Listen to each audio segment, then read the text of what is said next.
Hi, folks. So here's a sad little story that happened to me today.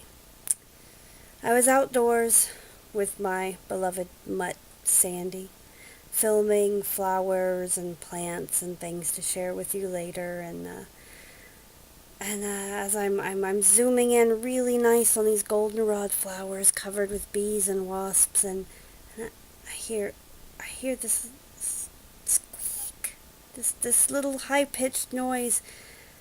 And I turn around and I see that Sandy's dug up something. And so I called her off, and she's a good girl. She stopped, but she just wanted to keep playing with the living, squeaking blood thing she found, which turned out to be a little mouse. Turned out to be a pretty good-sized mouse, but I, I'm such a softie.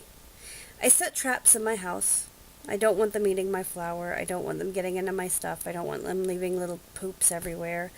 I live in the country. They're a fact, we have nice warm places. They want to live in them. I don't blame them. But because I am an animist of sorts, I do talk to them sometimes. I'll be like, look, I hear you scritching. If you don't bugger out in a day or two, I'm getting traps and I'm setting them, and your kids are dumb and you're dumb and you'll fall for it, so just please get out of my house. But when they don't, I kill them. I clean them up. I kill them. I clean up after them. But like the dog just chewing on the little mouse, and he was just under the oak tree. That's where he lives. That's an okay place to live. I have no problems with the mouse living under my oak tree. The oak tree didn't seem to have a problem with it. The squirrel didn't complain. This makes me sad.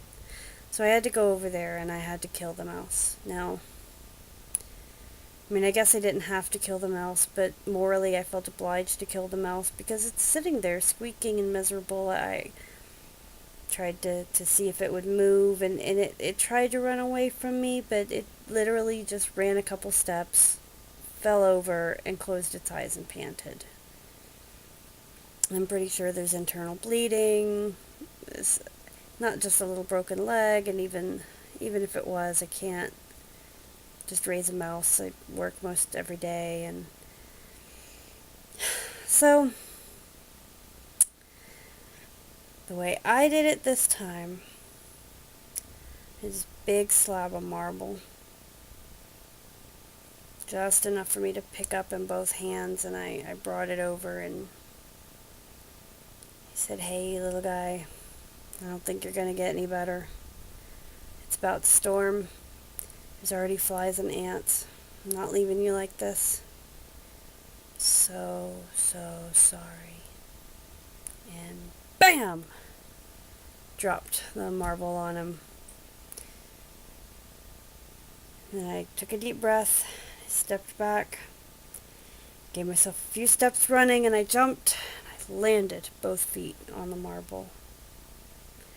There was a final little squeak, and nothing else.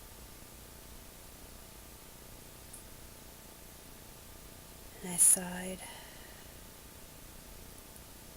And the world around me sighed.